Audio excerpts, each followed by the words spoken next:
gentlemen, boys and girls, children of all ages, you are listening to Broken But Glorious! Hulk Hogan, Hollywood Hulkster, whatever they call you, I'm coming after you, you coward!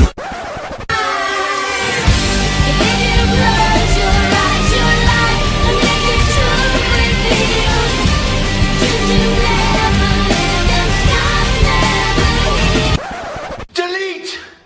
Delete! Delete! Delete! Delete! Delete! Delete! Delete! Hello and welcome to Broken But Glorious. I'm just Lappin. I'd like to be joined by YouTube superstar and host of Wrestling with Wregret, Brian Zane. Oh, thank you. You flatter me. I'm just a guy. How you doing this afternoon? I'm doing good. You know, this is my first time in the UK. I've been here since last Tuesday. I spent a few nights in London, did some sightseeing, saw approximately like 3 things, and all the things you can see in London. And then I got into Manchester on Friday. Almost missed my train by like a minute or two. It was the most nerve-wracking experience of my life. And so I was just, I'm happy to be here. Going to conventions is always great. And so to have my first one in the UK is pretty awesome. Yeah. How you found Manchester?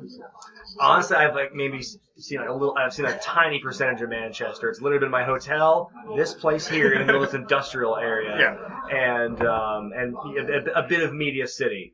And the Nando's at the Lowry. That's pretty much all I've done today. Yeah, it's the first time I think I've been in a day. I tend to come to nights out here. Yeah. So, how did you get the idea to start up your my channel? Yeah. Well, you know, I'm a big fan of channels like Nostalgia Critic or Todd in the Shadows, Failist. Basically, that whole genre of like nerdy guy making fun of bad things in a certain medium.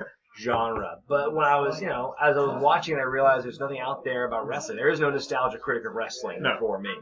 And so I thought, well, I've got the video production ability. That's what I went to school for, what my day job was at the time. And, I have a bit of a background in wrestling as someone who's wrestled and managed since 2006. So I figured, why don't I be the first one to do that? Actually, that's not true. I'm not the first one to do it. Yeah. But the guy before me who I saw, I was looking up to see if there was something like this.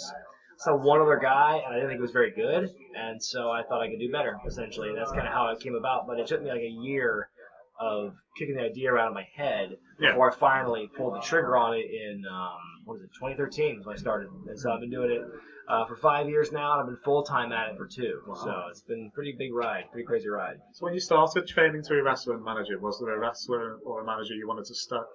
Yeah, I think my 2 biggest influences at the time when I wrestled were like Chris Jericho and Roddy Piper, who both had the ability to wrestle and work a match, but were also big characters and great on the microphone. I'm a much better talker than I am a wrestler, and if you go look at my matches on YouTube, you will know that to be true. And that's kind of why I gave up the whole, wrestling thing after about a year of it and went into managing. And now I call it, influencing, sponsoring. I'm not a manager anymore. Paul Heyman is not a manager anymore. Let me just put it that way. Yeah. So, because I'm the influencer Brian Zane now. But those were my biggest influences. And then, the more I did the managing thing, I looked at guys like Jim Cornette and Paul Heyman and that type of manager. Actually, it's funny. They're 2 very different types, so I consider my character to be kind of like a hybrid of those 2. Yeah. Ultimately. Yeah. In the beginning, did promoters ever ask you to do any crazy gimmicks? I'm sorry, say that again? Were promoters asking you to do any crazy gimmicks when you started wrestling? No, I don't think I was ever approached to do any kind of gimmick. I was always just me. I was just Brian Zane, plucky, young, terrible upstart when I was wrestling. It was, it was very stripped down. I would come out wearing, the Oregon football jersey, because I'm from Oregon originally, so I'd wear, like, the college jersey.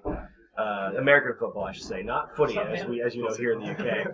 So, that was literally all my gimmick was. I was a college student who got beat up a lot. That's pretty much it. And so, no, I was never approached to do anything wacky. But, I would have liked the opportunity. Well, what's your favorite movie starring a wrestler? My favorite move or movies? Movie? Film. Oh, well, I guess, I don't know. Like, the more I think about it, the more I think Ready to Rumble wasn't that bad. But The Wrestler with Mickey Rourke is probably my favorite wrestling movie, but I can't watch it more than once. I saw it the first time and I just marked out. I was like, oh my god, like it's backstage. That's how we talk backstage. It's crazy.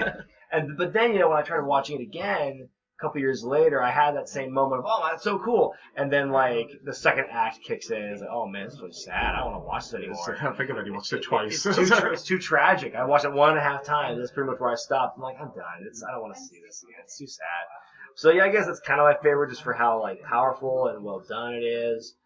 As far as like a movie that entertains me, like I don't even know anymore. Like I get movie or film. I guess Scooby-Doo Curse the Speed Demon, like that second one they did, because it was actually like a big improvement on WrestleMania Mystery. Yeah. I don't know. It was a little goofy, but I don't know. I guess there's not a whole lot of like good wrestling movies out there, and I guess maybe I'm forgetting 1 or 2 ones that I like. I don't know. I know Kayfabe, the documentary from 2004, was one of my favorite.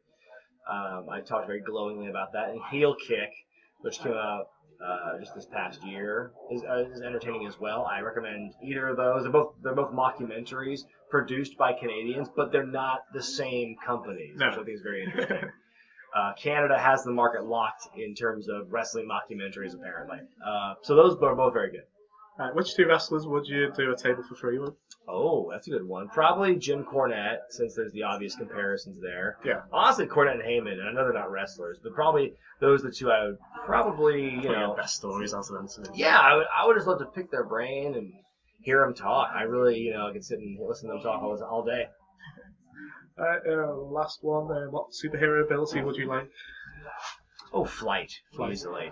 I can't tell you the number of flight-related dreams I've had, or it's like the ability to leap tall buildings in a single bound, or just like cover extremely long distance in a single jump.